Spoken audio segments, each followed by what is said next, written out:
Olá alunos, tudo bem? Eu sou o professor Sidney e essa é a nossa primeira videoaula.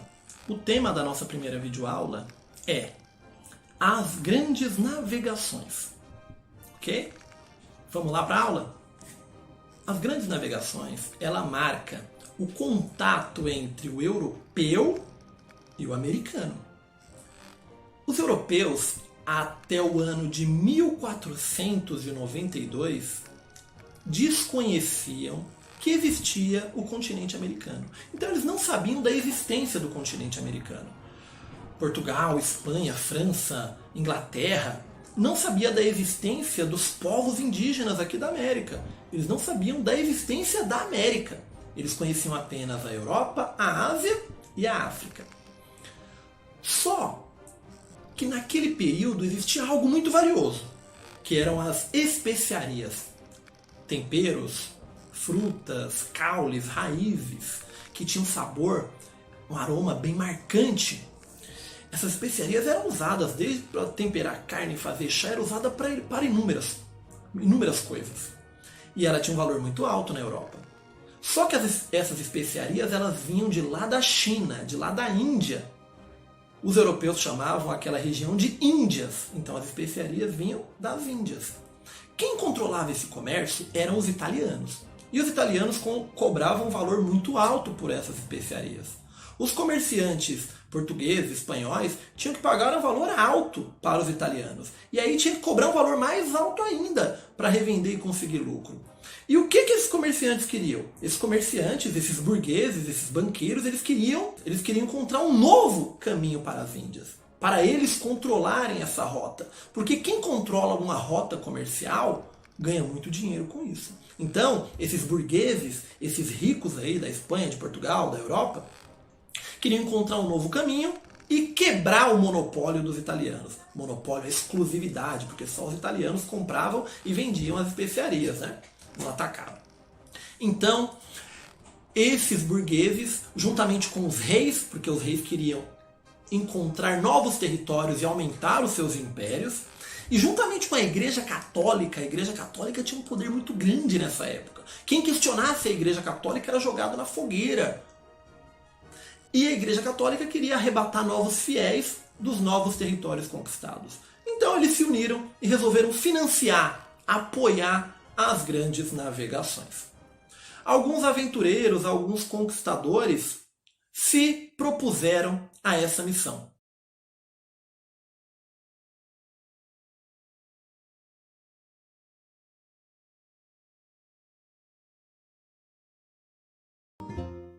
O explorador português Bartolomeu Dias começou a sua jornada em 1487, a mando do rei de Portugal. O objetivo dessa expedição era descobrir a passagem para o Oceano Índico e chegar à ponta sul da África. A expedição foi completada com sucesso neste mesmo ano, com o explorador tendo atravessado o Cabo da Boa Esperança, o qual, nessa época, era considerado o ponto de encontros dos dois oceanos. O explorador italiano Cristóvão Colombo começou a sua viagem em 1492, patrocinado pelo rei da Espanha. O seu objetivo era chegar à Índia navegando pelo Ocidente. Apesar da expedição não ter tido o resultado esperado, ainda assim foi de grande importância por ter chegado ao continente americano, até então desconhecido dos europeus. O explorador português Vasco da Gama iniciou a sua viagem para a Índia em 1497. Capitalizando as descobertas das décadas anteriores, procurou alcançar as Índias contornando a África. Um ano mais tarde, em 1498, o explorador conseguiu seu objetivo. Desse modo, transformou em realidade o sonho do infante Dom Henrique, o navegador. Por volta de 1500, o explorador italiano Américo Vespúcio fez várias expedições ao continente que tinha sido descoberto por Colombo. O seu objetivo era o de cartografar as linhas costeiras do Novo Mundo. Vespúcio foi o primeiro a afirmar que o território recentemente descoberto era um novo continente, de tal forma que este recebeu seu nome e não o de Colombo. A frota do explorador português Fernando Magalhães iniciou a sua lendária viagem em 1517, na esperança de descobrir uma passagem através ou à volta da América, para alcançar as Ilhas das Especiarias, navegando para o Ocidente. A expedição foi um sucesso e a frota foi a primeira a navegar do oceano para o Pacífico através do estreito que hoje leva o seu nome. Apesar de o capitão ter perdido a vida nas Filipinas, um de seus navios conseguiu regressar à Europa em 1522. A tripulação deste navio foi a primeira a circunnavegar o globo. O Cristóvão Colombo, quando chegou, ele e a sua tripulação chamou os habitantes daquela região de índios. Por que índio? Porque ele achou que estava na Índia. Então, a palavra índio é um nome genérico que o Cristóvão Colombo, né, a sua tripulação, usou para chamar os habitantes das Américas. Os habitantes das Américas, então chamar eles de índio não é a forma mais correta. A gente tem que chamar ele pelo povo que ele pertence. Por exemplo, naquela época tinham os astecas, tinham os incas, os tupis, os guaranis, os chavantes, os yanomami, os marajoaras, os maias. Então, tinham diversos povos, diversas comunidades, tribos, impérios, né? Então existiam milhares e milhares de povos aqui no continente americano. Só que o Cristóvão Colombo e a sua tripulação chamou todos de índios, porque ele achou que estava na Índia. Inclusive morreu sem saber que ele tinha chegado no novo continente. Com o passar dos anos, outros conquistadores foram chegando na América e foram tentando descobrir uma nova rota para a Índia. Entre eles eu vou destacar o Pedro Álvares Cabral, que no ano de 1500, no dia 22 de abril, ele chega no Brasil. Estava tentando chegar na Índia, só que ele chegou na Bahia, em Porto Seguro. E ali a gente tem início a história do Brasil a partir do primeiro contato entre o português, o europeu, e os povos nativos, os indígenas, no caso, os tupis.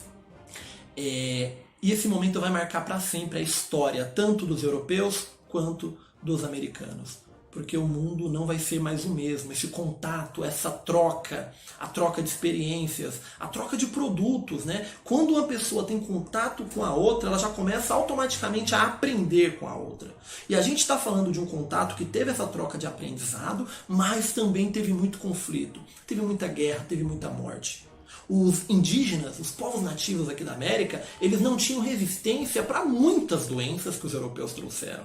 E os europeus trouxeram muitas doenças que acabou matando milhões e milhões de pessoas aqui do continente americano. Tá? Portugal conquistou não só o Brasil, mas como também territórios na África e na Ásia. Então a gente tem regiões no mundo hoje que falam português, né? Portugal na Europa, Brasil, Angola, Moçambique, Guiné-Bissau, alguns territórios na Ásia também que falam português, porque Portugal já era um país que tinha uma tradição náutica, uma tradição marítima, e eles tinham uma escola onde eles estudavam novas formas de navegação, desenvolviam novos meios de transporte marítimo, e a partir dali Portugal se lançou ao mar primeiro. Então as grandes navegações acabou dando muito poder para os países europeus. Em destaque, Portugal, Espanha, França, Holanda, Inglaterra. Esses países ganharam muito, lucraram muito, porque eles foram atrás de uma nova rota para a Índia, mas acabaram encontrando uma região totalmente inexplorada, da onde eles conseguiram tirar não só especiarias, mas principalmente ouro, prata, cana-de-açúcar, pau-brasil, entre tantas outras riquezas que eles tiraram daqui, deixando o nosso continente pobre e garantindo a riqueza deles até hoje lá. Então quando a gente fala, a Europa é desenvolvida e a América é atrasada, a gente tem que voltar na história e buscar um pouquinho a explicação do porquê que o nosso continente, o nosso país ainda tem tantos problemas sociais e econômicos, e os países europeus, os países que colonizaram a gente, têm uma situação econômica muito melhor que a nossa. Se a gente for buscar na história, a história explica, e a explicação está aí. A nossa exploração garantiu a riqueza, o avanço social e econômico que eles têm lá. Tá bom? Então, tchau! Espero que tenham gostado da aula, e qualquer dúvida, só chamar aí nos canais de comunicação pelo WhatsApp que eu estarei respondendo. Valeu!